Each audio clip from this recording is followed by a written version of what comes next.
नमस्कार, आप देख रहे हैं GBN 24 न्यूज। आपके साथ मैं हूं राशि। आइए खबरों की शुरुआत करेंगे।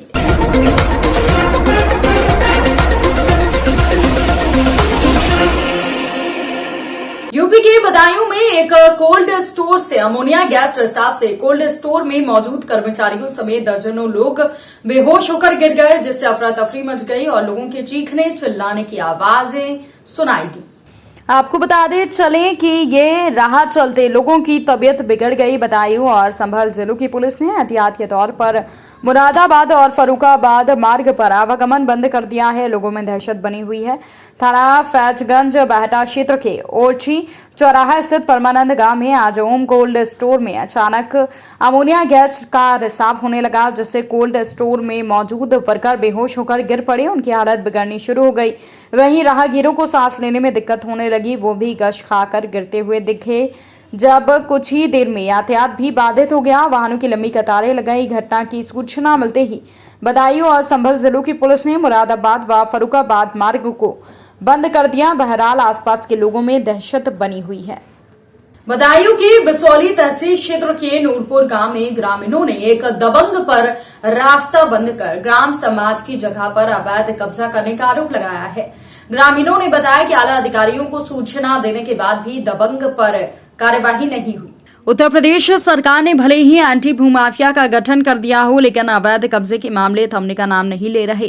ताजा मामला जनपद बदायूं की बिसौली तहसील क्षेत्र के गांव नूरपुर का है, जहां पर ग्रामीणों ने गांव के ही दबंग पर आम रास्ते को बंद कर ग्राम समाज की जगह पर अवैध कब्जा करने का आरोप लगाया है। ग्रामीणों का कहना है कि जब आम रास्ते को बंद कर दिया जाएगा तो हम लोगों को निकलने की जगह नहीं रहेगी। हम लोग कई बार प्रशासनिक अधिकारियों के पास गए, लेकिन किसी भी अधिकारी ने हमारी सुध नहीं ली। उप जिला अधिकारी बिसौली को प्रार्थना पत्र दिया था। ग्रामीणों ने बताया कि हल्का लेखपाल को भी अवगत कराया गया, लेकिन उसके बावजूद भी अवैध निर्माण नहीं रुका। मेरा नाम नंदराम है। क्या नाम, क्या समस्या है? समस्या रास्ता निकलने की है। कहाँ रहते हो आप? हाँ, नूरपुर रहते हैं। क्या समस्या, क्या है रास्ता? रास्ता पे अवैध कब्जा कर रहे हैं। कौन? ये हुलासी और प्रेम शंकर और करण सिंह। नहीं दी सूचना 3-4 बार देखो कि वो यहाँ पे दे दी SDM के यहाँ पे सूचना, फिर वहाँ पे कोई कार्रवाई नहीं हो रही है। हल्का लेखपाल वगैरह? हल्का लेखपाल साहब देखो पहले तो जाके आए, इस पे देखो कि कोई निर्माण मत करियो। अब वो सुनिए ना रहे, हम लोग ज्यादा बना रहे हैं आज।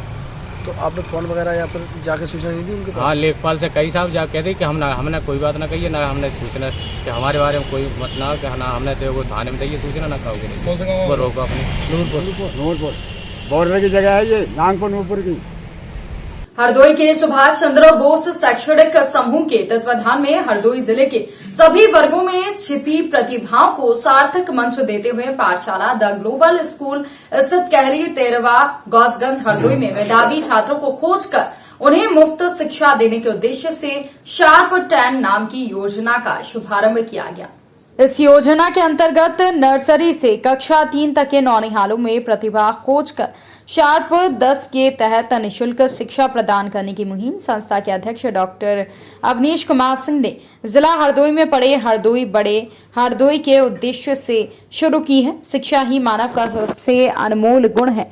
लोगों का कहना है कि विद्या का दान सबसे बड़ा दान है। आज भी लाखों करोड़ों बच्चे शिक्षा के अभाव में अपना भविष्य कचरे में तलाश रहे हैं। नौनिहाल के अंदर की प्रतिभा को तलाश कर उनके अंदर छिपी प्रतिभा को मंच उपलब्ध कराना संस्था का उद्देश्य है। ऐसे में 10 प्रतिभागियों का चयन कर उनके अंदर छिपी प्रतिभा को मंच पर उपलब्ध कराना है, जिसमें छात्र अपने मनपसंद खेलकूद, विज्ञान, चिकित्सा, संगीत में प्रदर्शन कर सकते हैं, जिससे वो समाज में एक अच्छे नागरिक बन सके। इस योजना के अंतर्गत पंजीकरण भी पाठशाला ग्लोबल के ऑफिशियल पेज और विद्यालय से प्राप्त कर सकते हैं।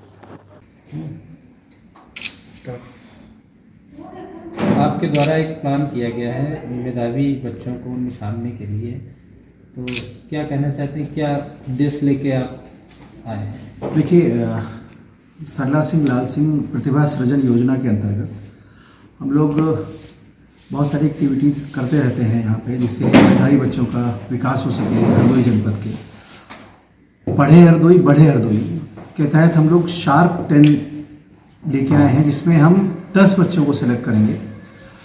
पाठशाला द ग्लोबल स्कूल जो हमारा विशुद्ध हिंदी इंग्लिश मीडियम स्कूल है।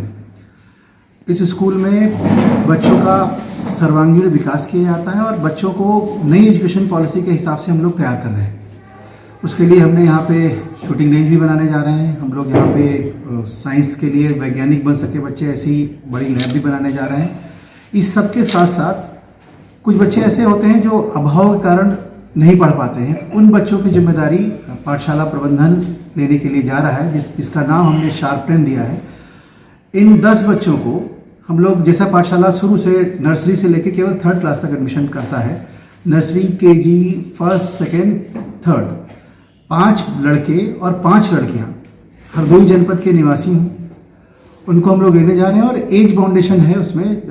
नर्सरी का बच्चा 4 साल का, KG का 5, 6, 7, ऐसे इस तरह के बच्चों की उम्र के हिसाब से हम एक टेस्ट कराएंगे पूरे जनपद स्तर का। उसको जो क्वालिफाई करेगा, टेस्ट के 2 पैटर्न होंगे, तो रिटन टेस्ट होगा, उसके बाद इंटरव्यू होगा। बच्चों के IQ के हिसाब से हम लोग ये तय करेंगे कौन बच्चा हमको इस शार्प ट्रेन स्कीम में लेना है, और उस बच्चे की जिस कक्षा में एडमिशन लेता है वहाँ से लेकर 12th तक की जिम्मेदारी, उसकी सारी फीस की सारी रिस्पॉन्सिबिलिटी पाठशाला लेगा। और उन बच्चों को हम भविष्य का अच्छा नागरिक बनाएंगे, जिससे वो अपने परिवार का नाम रोशन करें, देश का नाम रोशन करें, प्रदेश का नाम रोशन करें। इस तरह की योजना है।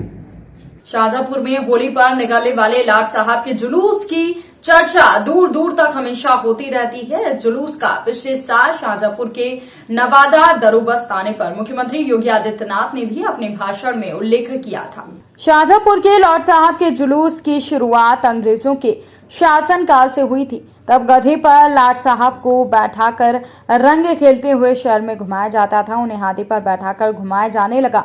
लाट साहब को भैंसे गाड़ी पर बैठाकर शहर का चक्कर लगवाया जाता है। लाट साहब को देखने आए लोग रंगों से भरी बाल्टी उनके ऊपर उड़ेल देते हैं, झाड़ू और जूतों से पिटाई भी कर देते हैं। खास बात यह है कि जिले के सभी आला अधिकारी और भारी पुलिस फोर्स इस जुलूस के साथ होता है और हुरियारे खूब हुड़दंग मचाते हैं। लाट साहब की कुर्सी पर बैठने वालों की कई दिन पहले से खातिरदारी की जाती है। उन्हें होली के जुलूस के बाद बड़ी रकम, कपड़े और मिठाइयां उपहार स्वरूप दी जाती हैं।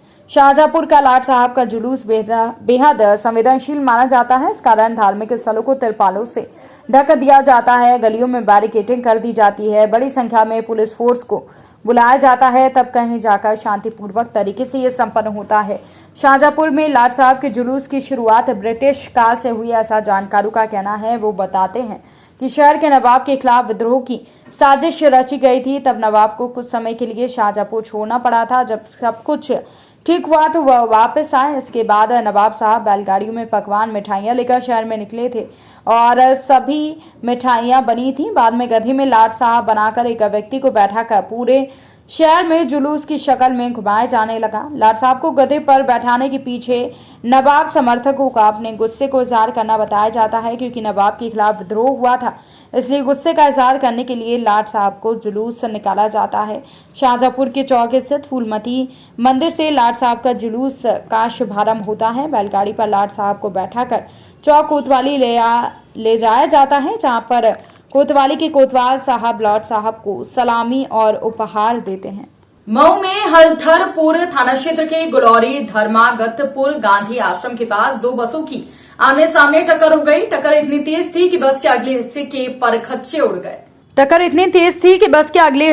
परखच्चे उड़ गए। दुर्घटना में 4 लोगों की मौके पर ही दर्दनाक मौत हो गई, वहीं 15 लोग घायल हुए हैं। स्थानीय लोगों की सूचना पर मौके पर पहुंची एम्बुलेंस ने घायलों को उपचार के लिए अस्पताल भेजा, जहां से हल्की चोट वाले 9 लोगों को प्राथमिक उपचार के बाद घर भेज दिया गया है, जबकि 6 गंभीर रूप से घायल व्यक्तियों का इलाज जारी है।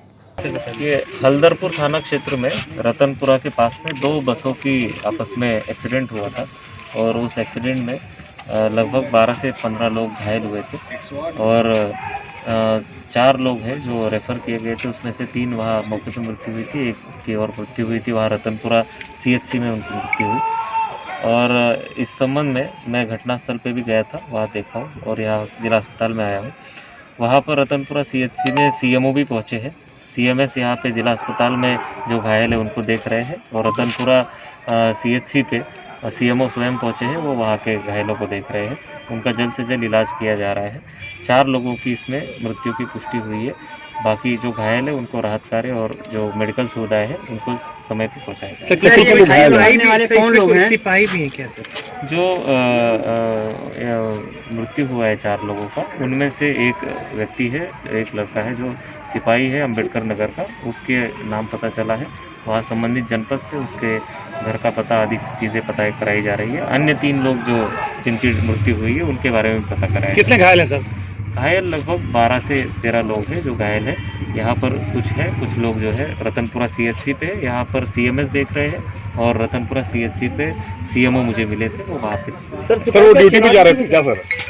ये जो बस थी वो सामान्य बस थी जो बलिया जा रही थी, जिसमें एक ये सिपाही बैठा हुआ था। बाकी जो थे वो सामान्य जन थे और उनमें अन्य कोई पुलिसकर्मी नहीं था। और एक दूसरी बस थी वो खाली थी, उसमें मात्र ड्राइवर था। ठीक है, थैंक यू। इस बुलेटिन में फिलहाल के लिए इतना ही। अपडेट्स के लिए आप बने रहिए हमारे साथ। नमस्कार।